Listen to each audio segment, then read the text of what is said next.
आप हेडिंग लगाइए राष्ट्रीय आय।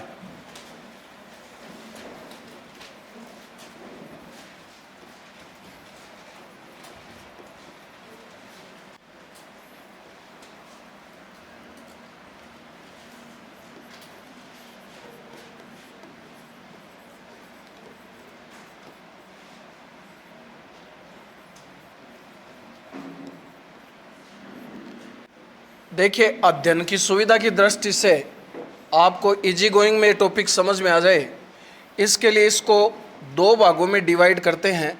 एक तो राष्ट्रीय आय का सैद्धांतिक पक्ष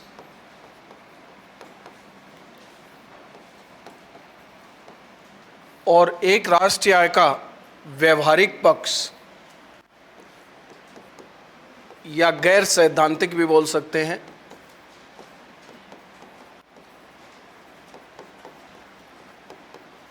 गैर सैद्धांतिक पक्ष। देखिए, हर सब्जेक्ट में सिद्धांत पढ़े जाते हैं, नियम पढ़े जाते हैं और सिद्धांतों का आधार होते हैं। राधे राधे आप सभी स्टूडेंट्स को। सिद्धांत का आधार होती है मान्यताएं। अब सैद्धांतिक पक्ष में हम तीन ही बातें पढ़ते हैं। सबसे पहले क्यों, इसके बाद क्या और इसके बाद कैसे। किसी भी सिद्धांत में हम तीन ही चीज़ पढ़ते हैं और राष्ट्रीय आय एक सिद्धांत है। यानी राष्ट्रीय आय का अध्ययन आप क्यों करोगे। क्यों करोगे मतलब राष्ट्रीय आय की इम्पोर्टेंस क्या है, क्या महत्व है, क्या विशेषताएं हैं, और क्या का मतलब नेशनल इनकम का मीनिंग क्या है, इसके कंसेप्ट्स क्या है, और कैसे का मतलब नेशनल इनकम को कैसे काउंट करते हैं या राष्ट्रीय आय को मापने की विधियां, और उसमें कौन से कारक इंक्लूड होते हैं और कौन से कारक इंक्लूड नहीं होते हैं।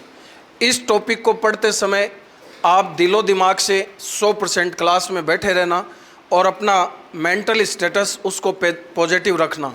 ये टॉपिक आपको समझ में आना ही चाहिए। बहुत सरल तरीके से पढ़ाऊँगा, आपको ये समझ में आ जाएगा, ऐसा मैं वापस आपको एश्योर करता हूँ।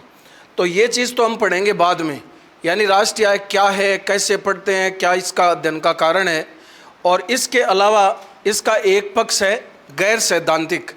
ये गैर सैद्धांतिक पक्ष, इसको मैंने ही नाम दिया है केवल अध्ययन की सुविधा की दृष्टि से। इसमें हम तीन ही बातें पढ़ते हैं, बहुत सरल सरल बातें। भारत में राष्ट्रीय आय का सबसे पहले अध्ययन किसने किया, आज़ादी के बाद किसने किया, और आज कौन करता है। बस ये तीन ही बातें पढ़ते हैं। इससे रिलेटेड 15-20 एक बातें हैं। और हिंदुस्तान और राजस्थान में ऐसा कोई एग्ज़ाम नहीं है, एलडीसी से लेकर आरएस तक, यहाँ तक कि अभी जो सीटी के एग्ज़ाम लगे हैं उसमें भी इस खंड से क्वेश्चन आए हैं। तो ये जो खंड है इसका गैर सैद्धांतिक या व्यवहारिक पक्ष, इसमें तीन ही बातों का अध्ययन करेंगे। भारत में राष्ट्रीय आय का सबसे पहले अनुमान किसने लगाया, आज़ादी के बाद भारत में राष्ट्रीय आय का अनुमान किसने लगाया, और आज भारत में राष्ट्रीय आय का अनुमान कौन लगाता है, और उससे रिलेटेड बातें। तो सीधी सीधी बातें साथ साथ में लिखते भी रहना। पहली बात, भारत में राष्ट्रीय आय का सर्वप्रथम अनुमान 1868 में, सन 1868 में दादा भाई नौरोजी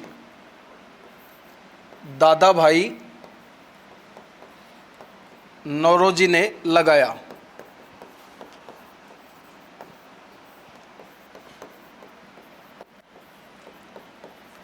दादा भाई नौरोजी ने लगाया। देखिए, पहले भी आपको बता चुका, इकोनॉमिक्स का कोई कंसेप्ट हो और उसके बारे में ये पूछा जाए कि ये काम सबसे पहले किसने किया था, तो लगभग सभी का जवाब क्या होगा, दादा भाई नौरोजी। तो राष्ट्रीय आय का अनुमान सबसे पहले भारत के लिए किसने लगाया था, दादा भाई नौरोजी ने। कब लगाया था, 1868 में। अब अनुमान लगाया तो इस समय आय भी ज्ञात की होगी। तो दूसरा पॉइंट लिखिए, इस समय इस समय भारत की प्रति व्यक्ति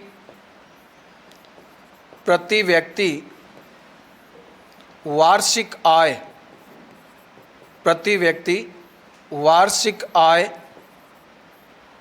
20 रुपये थी।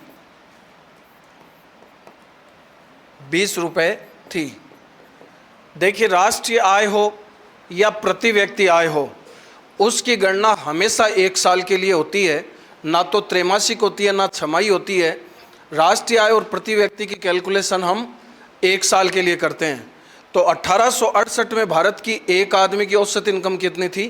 20 रुपये वार्षिक। अब दादाभाई नौरोजी ने राष्ट्रीय आय का अनुमान लगाया, तो आप ये बात किस आधार पर कह सकते हैं कि इस आदमी ने ही, इस विद्वान ने ही भारत के लिए राष्ट्रीय आय का अनुमान सबसे पहले लगाया? तो देखिए, जब किसी व्यक्ति की पर्सनल डायरी आप पढ़ते हो तब पता चलता है कि उसके वास्तविक विचार क्या हैं या ये किस थीम का आदमी है। तो इन विद्वानों की जो प्रसिद्ध ग्रंथ या पुस्तक है, उनका अध्ययन करने के आधार पर हम ये कह सकते हैं कि इसने ये अनुमान सबसे पहले लगाया था। तो इसकी किताब का नाम एग्जाम में बहुत बार पूछा जाता है। इनकी प्रसिद्ध पुस्तक poverty and un British rule in India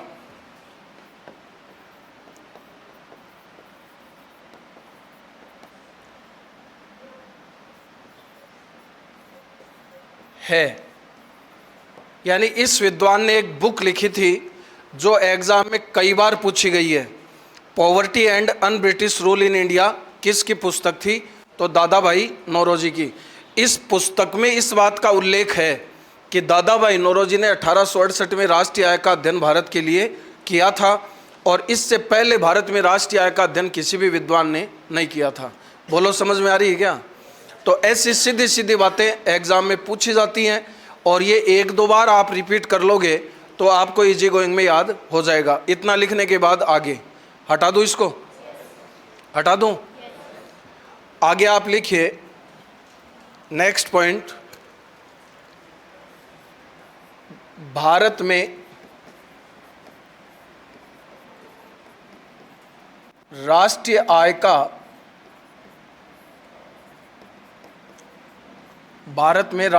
का सर्वप्रथम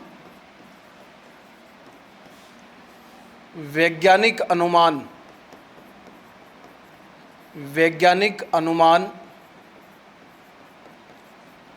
1931-32 में 1931-32 में डॉक्टर V.K.R.V.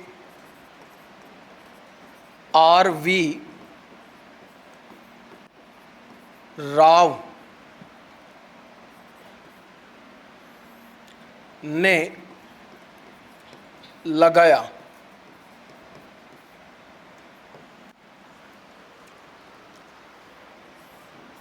इस समय भारत की प्रति व्यक्ति वार्षिक आय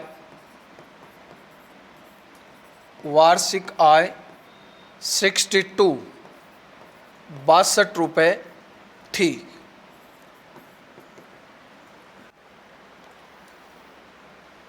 विजेंद्र कस्तूरी रंगास्वामी वेणुगोपाल राव, ये जो पश्चिम बंगाल और साउथ इंडिया के लोग हैं, ये अपने पिताजी दादाजी यानी पीढ़ियों के नाम साथ में लिखते हैं। तो डॉक्टर राव याद रखना, डॉक्टर राव ने भारत के लिए राष्ट्रीय आय का पहला वैज्ञानिक अनुमान 1931-32 में लगाया था। अब देखिए, एग्जामिनर आपसे और हमसे एडवांस होता है। आपने जो चीज़ जान ली, जैसे मैं एक बात पूछता हूँ आपसे, भारत की पहली जनगणना कब हुई? 1872। और भारत की पहली व्यवस्थित जनगणना कब हुई? अब इन दोनों में अंतर क्या है?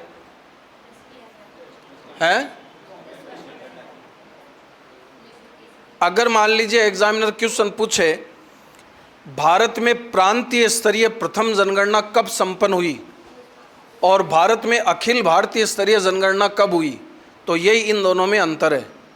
1872 की जनगणना पूरे इंडिया में एक साथ में नहीं की गई थी। जैसे 72 में 2-3 स्टेट की कर ली गई, 73 में अलग 2-3 स्टेट की कर ली, 74 में अलग स्टेट की, तो 74 में आते आते पहले वाले स्टेट की जनसंख्या बढ़ गई, तो एक्चुअल पिक्चर सामने नहीं आई। तो अलग अलग प्रांतों में पहली जनगणना तो करी गई थी 1872 में, लेकिन पूरे इंडिया में एक साथ में जनगणना करी गई थी 1881 में। तब से लेकर आज तक प्रत्येक 10-10 वर्षों से जनगणना का कार्य संपादित होता है। तो ठीक इसी प्रकार से आपने यहाँ पे 2 क्रॉस बात लिखी है। पहली बात तो आपने ये लिखी है कि भारत में राष्ट्रीय आय का पहला अनुमान नौरोजी ने लगाया, और दूसरी बात आपने ये लिखी है कि पहला वैज्ञानिक अनुमान किसने लगाया। तो इन दोनों में अंतर क्या है? इस अंतर का भी एग्जाम में क्वेश्चन पूछा जा सकता है। कुछ समझ में आता है क्या अंतर है? देखिए, राष्ट्रीय आय को कैलकुलेट करने के 2 तरीके हैं। एक तो अंश से पूर्ण की ओर और एक पूर्ण से अंश की ओर। जैसे सबसे पहले आप सैंपलिंग के आधार पर, सैंपलिंग तो समझते हो ना, प्रतिदर्श, गेहूं की बोरी में से कुछ दाने निकाले जाएं और उन दानों का अध्ययन करके आप बता दें कि गेहूं किस प्रकार का है, ये बोरी कैसी है। तो सबसे पहले आप किसकी गणना करें? प्रति व्यक्ति आय की, प्रति व्यक्ति आय की। जैसे मान लो 100 लोगों से उनकी आय पूछ ली और उन 100 की आय को जोड़ दिया और 100 का भाग दे दिया, तो एक आदमी की औसत आय ज्ञात हो गई। उस आय को गुणा किससे कर दो? जनसंख्या से। किससे? तो ये क्या हो गई? देश की राष्ट्रीय आय। एक तरीका तो ये है, और इस तरीके को क्या बोलते हैं? ये अंश ही तो है और ये पूर्ण है, अंश से पूर्ण की ओर।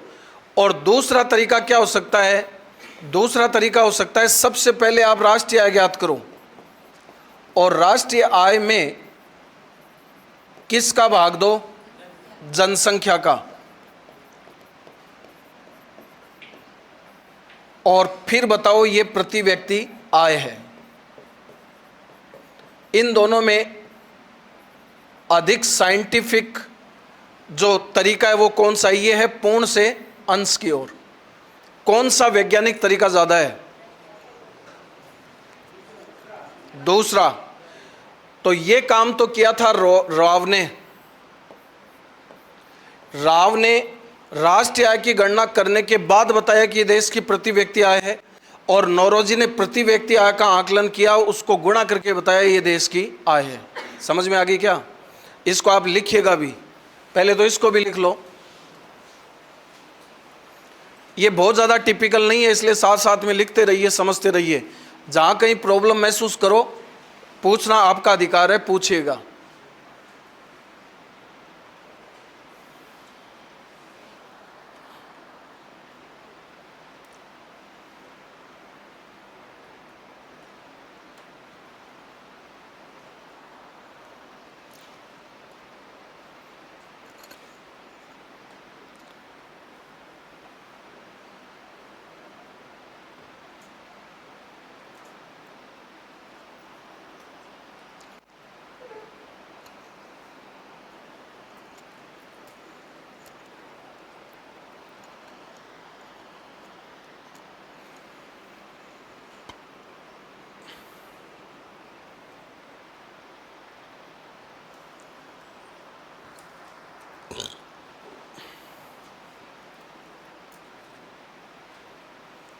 लिख लिया? अब एक लाइन लिखिए। नौरोजी ने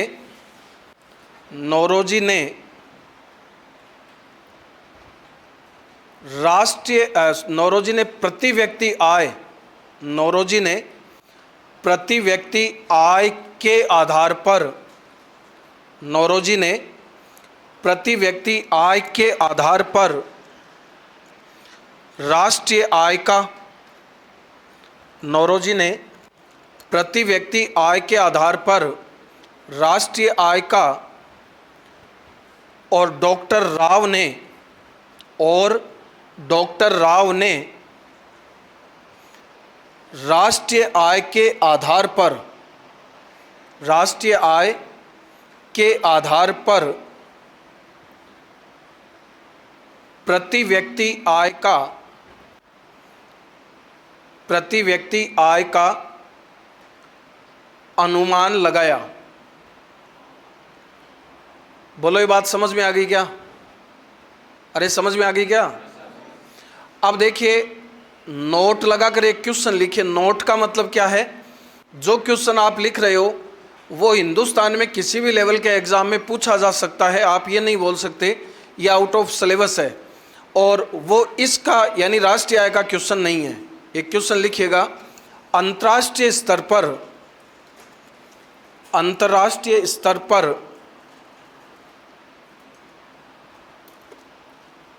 अंतर्राष्ट्रीय स्तर पर वैज्ञानिक समाजवादी, अंतर्राष्ट्रीय स्तर पर वैज्ञानिक समाजवादी किसे माना जाता है? ये एग्ज़ाम में पिछले 2-3 साल के एग्ज़ाम की तो नहीं कहता, लेकिन उससे पहले विविध एग्ज़ाम में क्वेश्चन देखा गया है। अंतर्राष्ट्रीय स्तर पर वैज्ञानिक समाजवादी किसे कहते हैं? आप में से कोई जानता है तो बताएं। वैज्ञानिक समाजवादी का मतलब उस आदमी ने समाजवाद का तो लिया था पक्ष, और उसने पूंजीवाद का किया था विरोध।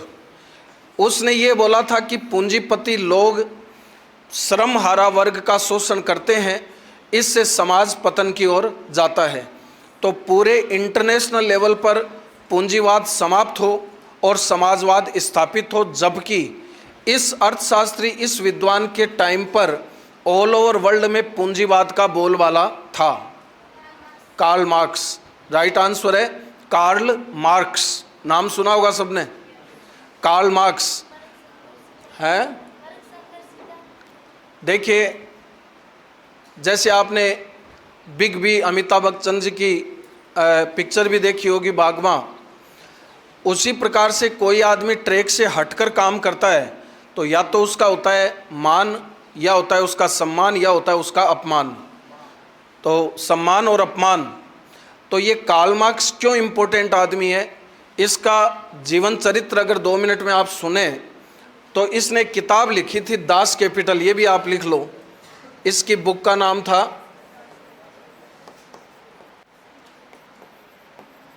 Das Kapital.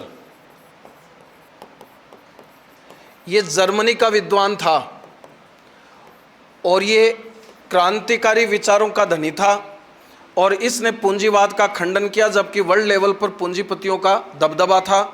तो अपने संपूर्ण जीवन काल में इसे 8 देशों से देश निकाला दिया गया था।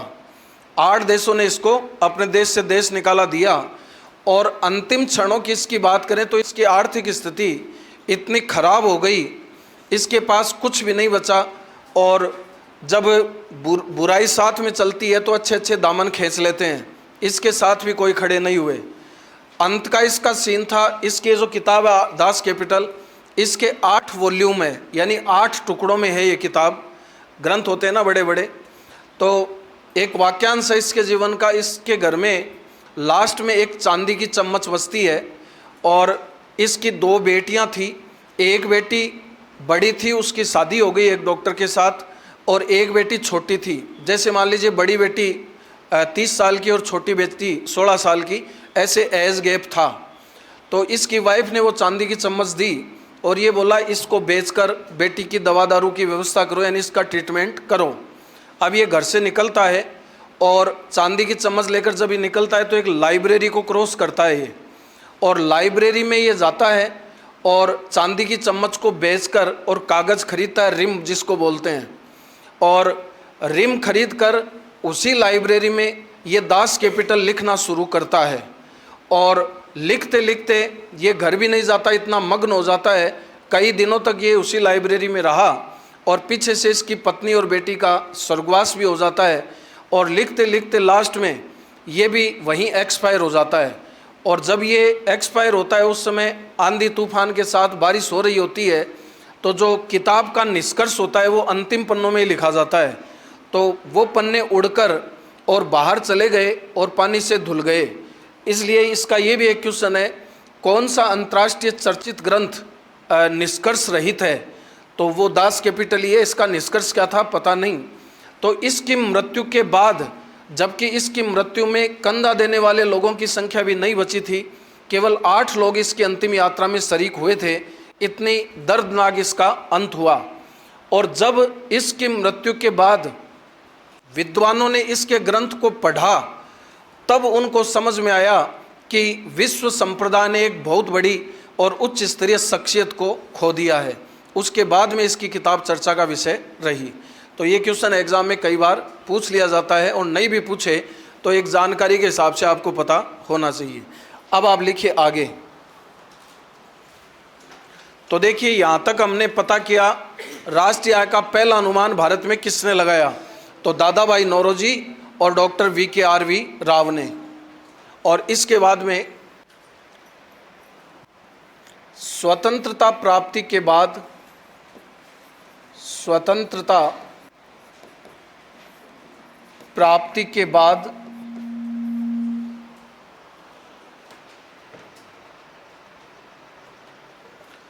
स्वतंत्रता प्राप्ति के बाद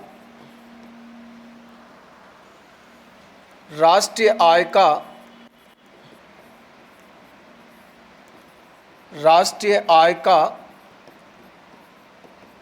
सर्वप्रथम अनुमान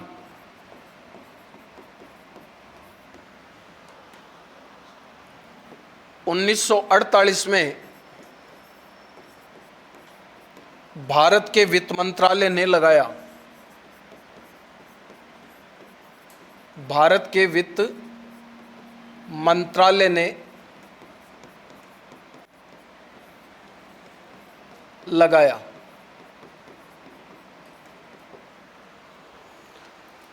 देखिए, ये बात अगर आप याद ना रखें तो भी चलेगा। मैंने आपको बताया आज़ादी के बाद भारत में किसी भी काम को करने की जिम्मेदारी और किसी ना किसी संस्था को दी, और ये वो ऑथेंटिक संस्था नहीं थी। कौन? भारत का वित्त मंत्रालय। जैसे घर में बच्चे हैं और फादर है और फीमेल स्टाफ या मम्मी नहीं है, और बच्चों को भूख लगी है तो पापा ने खाना बना दिया, या पति पत्नी का झगड़ा हो गया और मरोड़ में पति ने खाना बना दिया, खाना टेस्टी बन गया, तो क्या पति या मेल स्टाफ खाना बनाने के लिए ऑथेंटिक थोड़ी है? ऑथेंटिक तो महिला विंग ही है। तो ठीक इसी प्रकार से जब तक कोई संस्था को ड्यूटी नहीं दी तब तक वित्त मंत्रालय ने ये काम किया, लेकिन ये ऑथेंटिक संस्था नहीं थी। तो ऑथेंटिक संस्था जो बनाई गई इस काम के लिए वो अलग थी। लिखिएगा, स्वतंत्रता प्राप्ति के बाद, स्वतंत्रता प्राप्ति के बाद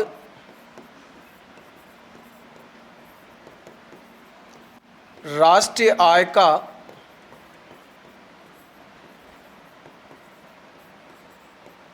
अनुमान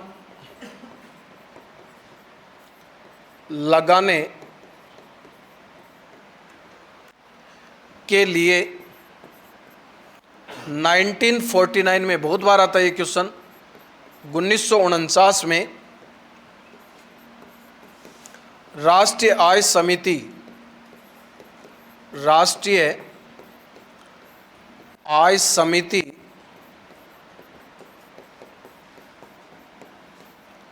का गठन किया गया, का गठन किया गया।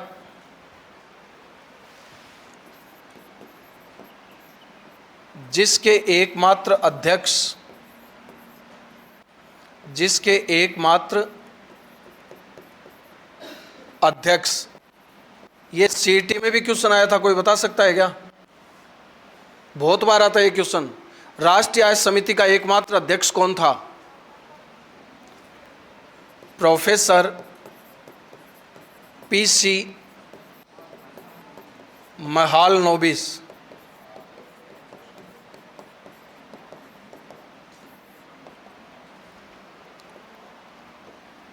को बनाया गया,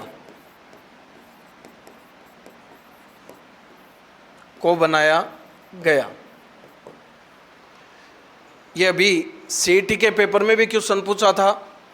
भारत में राष्ट्रीय आय समिति का एकमात्र अध्यक्ष कौन था? संगणक का एक पेपर लगा था, अगर आपको ध्यान हो, उसमें भी ये क्वेश्चन पूछा था।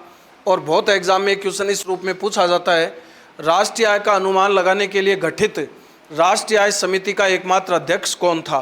तो प्रोफेसर पीसी महालनोबिस। और ये राष्ट्रीय आय समिति कब बनी? 1949 में। और इससे भी पहले भारत में राष्ट्रीय आय का अनुमान लगा लिया था किसने? भारत के वित्त मंत्रालय ने। अब देखिए, ये जो शख्सियत है, कौन? महालनोबिस।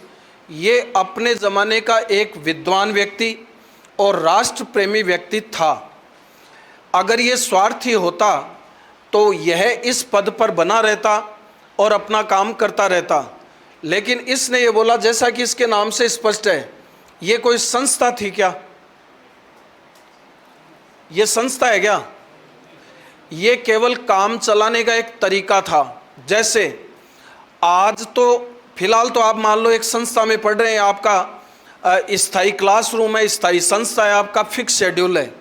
लेकिन मान लीजिए आप में से 10 बच्चे कभी तो मान लीजिए ऊपर रूम पे पढ़ते हैं, कभी मैं आपके घर जाके पढ़ाता हूँ, कभी किसी तीसरे के घर पढ़ते हो, तो पढ़ाई का काम तो हो रहा है, लेकिन कोई स्थायी ठिकाना भी नहीं है। तो ठीक इसी प्रकार से ये कोई एक संस्था नहीं थी, ये राष्ट्रीय आय को कैलकुलेट करने का एक जरिया मात्र था।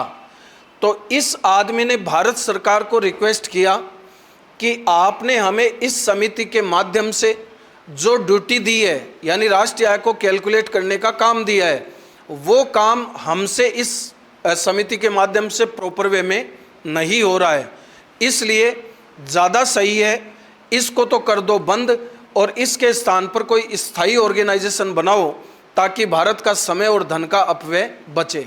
समझ में आ गई क्या? और सरकार को इसकी बात समझ में आई और इसकी राय पर सरकार ने इसको तो कर दिया बंद और 1951 में बनाया CSO, सेंट्रल स्टैटिस्टिकल ऑर्गेनाइजेशन और ऑफिस। यही कारण है कि इसका जो त्याग है इस एक्टिविटी के माध्यम से, इसके त्याग भावना को ध्यान में रखते हुए आज तक इसका जन्मदिन जो 29 जून को आता है, भारत में आज तक राष्ट्रीय सांख्यिकी दिवस के रूप में मनाया जाता है। समझ में आ रहा है क्या? अरे बोलो, समझ में आ गई क्या? तो इतना लिखने के बाद आगे लिखिए। तो देखिए, सबसे पहले आपने क्या जाना? पहला अनुमान, उसके बाद में आज़ादी के बाद अनुमान, और अब हम बात करेंगे वर्तमान का अनुमान। तो लिखिएगा,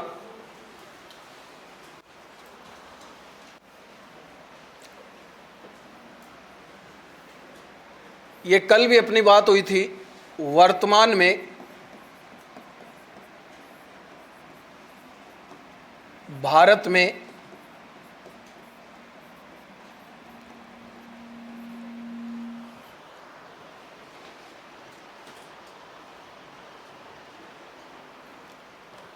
राष्ट्रीय आय का अनुमान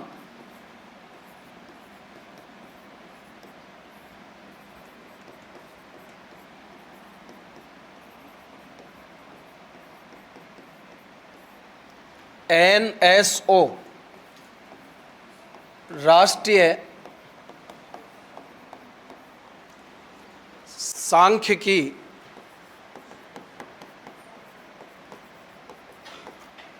कार्यालय, national statistical office, national statistical office के द्वारा लगाया जाता है। 23 मई 2019 को 23 मई 2019 को CSO, केंद्रीय सांख्यिकी संगठन ओब्लिक कार्यालय, सेंट्रल स्टैटिकल ऑफिस और ऑर्गेनाइजेशन, सीएसओ और NSSO, national sample survey organisation और ऑफिस, यानी राष्ट्रीय सांख्यिकी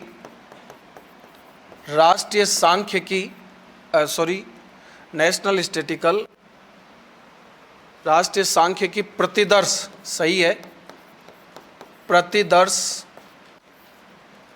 सर्वेक्षण,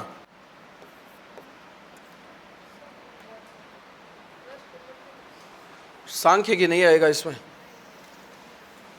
नेशनल सैंपल सर्वे, राष्ट्रीय प्रतिदर्श सर्वेक्षण संगठन ओब्लिक कार्यालय,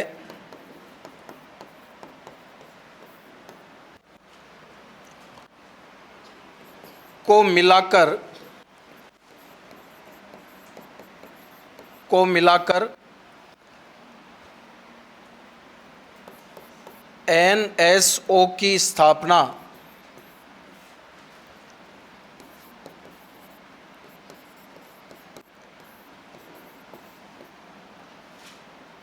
की गई है। इससे पूर्व एनएसओ से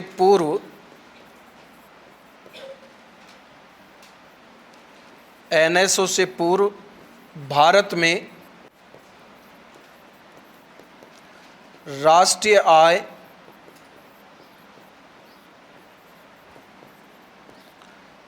का अनुमान सीएसओ द्वारा लगाया जाता था।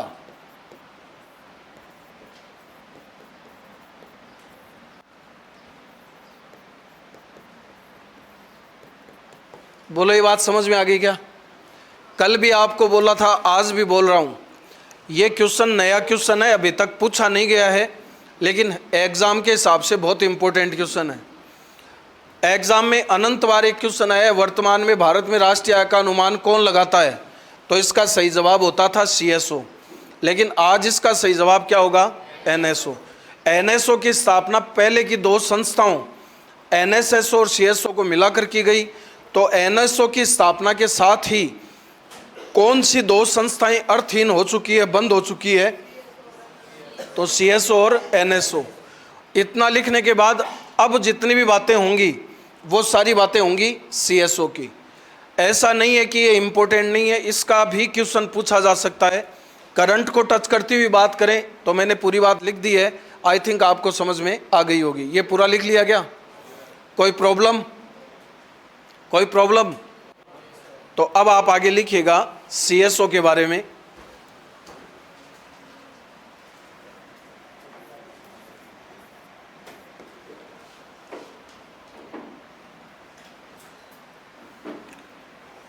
पहला पॉइंट लिखिए, सीएसओ की स्थापना 1951 में प्रोफेसर पीसी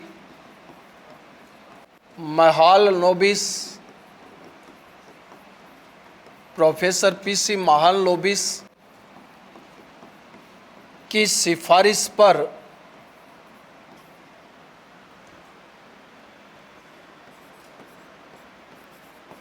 की गई। यही कारण है कि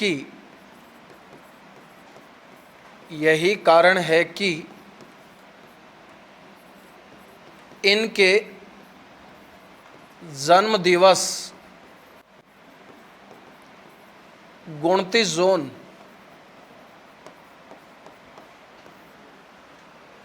को आज तक भारत में राष्ट्रीय सांख्यिकी दिवस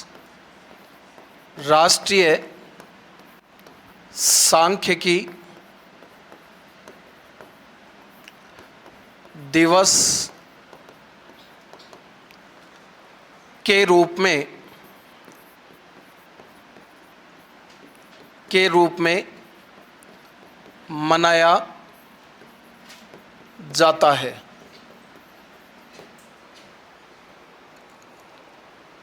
तो वर्तमान में भारत में राष्ट्रीय सांख्यिकी दिवस किस तारीख को मनाया जाता है? 29 जून। 29 जून क्या है? महालनोबिस का डीओबी है। और महालनोबिस के डीओबी को क्यों मनाते हैं? जैसे आपने रूरल डेवलपमेंट की कोई संस्था, कोई कार्यक्रम सुना हो तो सबके बारे में एक कॉमन डेट है 2 अक्टूबर। समझ गए क्या? क्योंकि गांधी जी को समर्पित है और 2 अक्टूबर क्या है? गांधी जी का जन्मदिन। तो ठीक इसी प्रकार से इसकी राष्ट्रवाद और त्याग भावना के कारण इसका जो जन्म दिवस है उसको सांख्यिकी दिवस के रूप में मनाया जाता है। अब मुझे याद है, और एग्ज़ाम की तो नहीं लेकिन फर्स्ट ग्रेड कॉमर्स की याद है, उस एग्ज़ाम में ये क्वेश्चन आया था, सीएसओ ने भारत के लिए राष्ट्रीय आय का पहला अनुमान कब लगाया था? सीएसओ ने भारत के लिए राष्ट्रीय आय का पहला अनुमान कब लगाया था? तो अंडरस्टूड सी बात है, स्टूडेंट्स ने क्या सोचा, इसकी स्थापना कब हुई? 51 में। तो इसने अनुमान कब लगाया होगा? 52-53 में। लेकिन आप ऐसे मानिए, घर में नई भाभी आ गई लेकिन आते ही उसको किचन की ड्यूटी नहीं दी, हो सकता है, संभव है। तो स्थापना भले ही हो गई, जबकि पहला अनुमान आज़ादी के बाद किसने लगाया था? वित्त मंत्रालय ने। और वित्त मंत्रालय ने ये अनुमान लगाया था 54 तक, 1948 से 1954 तक। तो भारत के वित्त मंत्रालय ने ही ये काम 54 तक किया।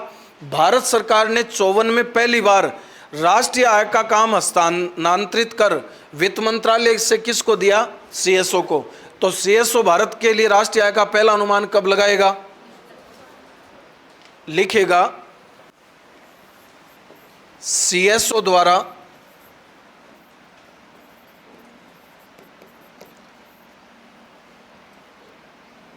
भारत के लिए राष्ट्रीय आय का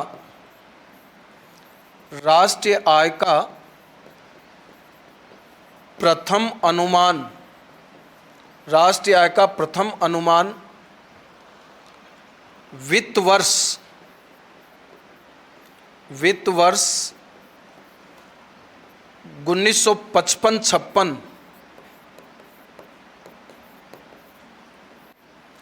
के लिए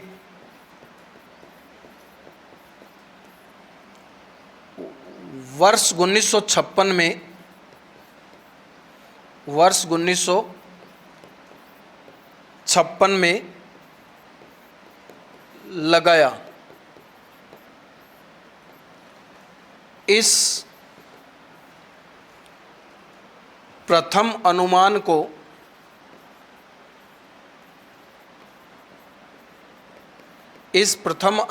को राष्ट्रीय आय के इतिहास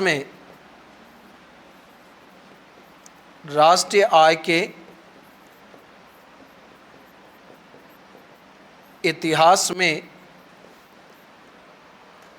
श्वेत पत्र, व्हाइट पेपर, श्वेत पत्र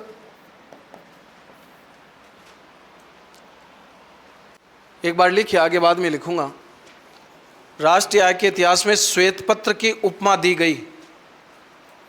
तो ये भी अपने आप में क्वेश्चन है, राष्ट्रीय आय के इतिहास में श्वेत पत्र क्या है? तो सीएसओ ने जो पहला अनुमान लगाया था राष्ट्रीय आय का, और अनुमान लगाने के लिए कोई कागज़, कोई फाइल, कोई डॉक्यूमेंट्स यूज किए होंगे, उसको नाम दिया गया था वाइट पेपर। जैसे लाल किताब आपने नाम सुना है, पीली किताब नाम सुना है, वैसे ही पहले राष्ट्रीय आय के अनुमान के जो दस्तावेज थे उसको क्या नाम दिया गया? White paper. लिख लिया? की उपमा दी गई।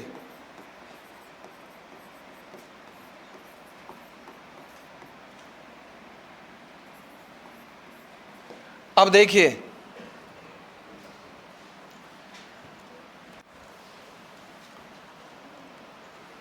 इसका क्या मतलब है? भारत का वित्त वर्ष क्या है? भारतीय बैंकिंग का वित्त वर्ष क्या है? भारतीय कृषि क्षेत्र का वित्त वर्ष क्या है? वित्त वर्ष का मतलब गणना का वर्ष। जैसे जनरली हम देखते हैं जो व्यापारी और व्यवसायी लोग हैं वो दीपावली पर अपना खाता बदलते हैं, ठीक है?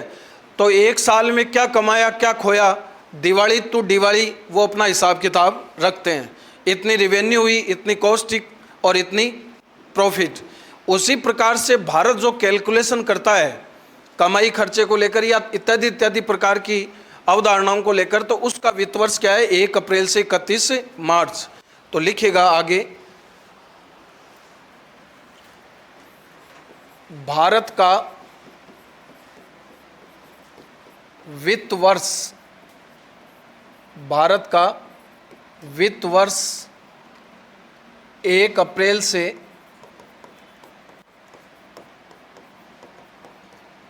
31 मार्च है, लेकिन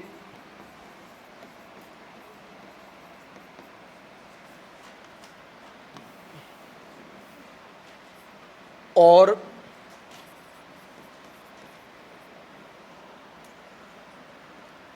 इसके 4 वर्ग हैं।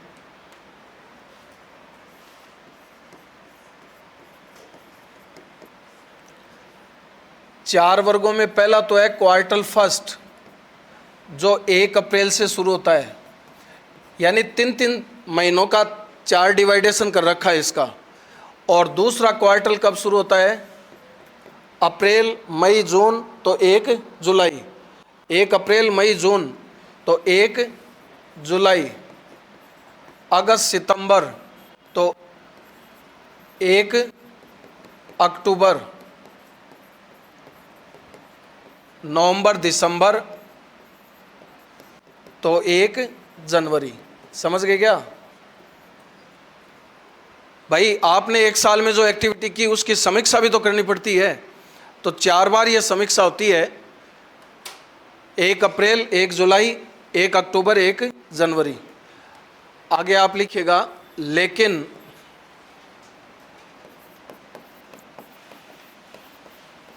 भारतीय बैंकिंग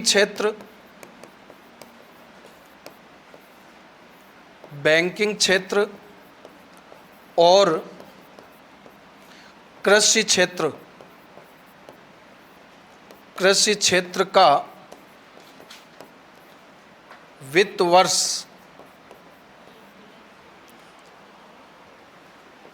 वित्त वर्ष 1 जुलाई से 30 जून होता है। बोलो समझ में आ गई क्या? इकोनॉमिक्स में आप आर्थिक समीक्षा पढ़ोगे, बजट पढ़ोगे तो कोई एक साल नहीं आता है, 2 साल जुड़वा चलते हैं। जैसे 22, 23, 23, 24, 24, 25, तो इसका मतलब क्या हुआ? 1 अप्रैल का साल अलग होगा और 31 मार्च का साल अलग होगा। जैसे इस समय इस आधार पर भारत का चालू वर्ष कौन सा है? 22, 23, और 1 अप्रैल आते ही क्या हो जाएगा? 23, 24, यानी 1 अप्रैल 2023 से और 31 मार्च 2024। और हाल फिलहाल में चालू वर्ष कौन सा है? 1 अप्रैल 2022 से और 31 मार्च 2023। समझ गए क्या 2 वर्ष का मतलब? अब आगे लिखिए। यस, क्या?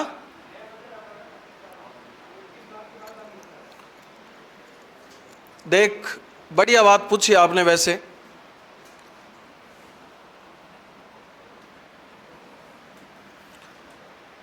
1921 में एक समिति बनी थी एकवर्थ।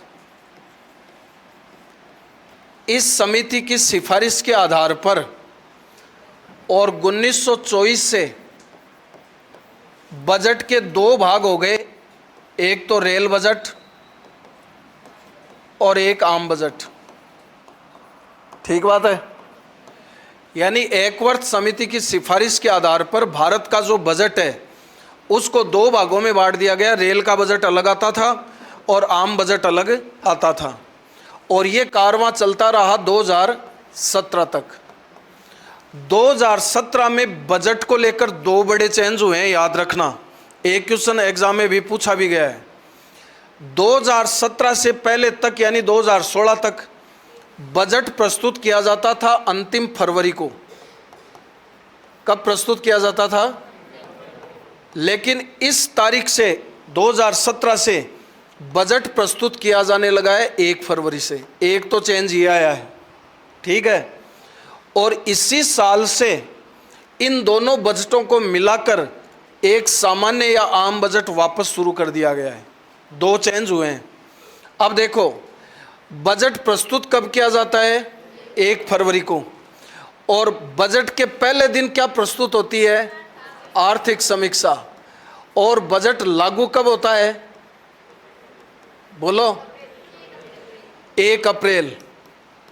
इसका मतलब 1 फरवरी और 1 अप्रैल के बीच कितना टाइम बच गया? 2 महीने का। तो 2 महीने में कोई कमी बेशी को सुधारा तो जा ही सकता है।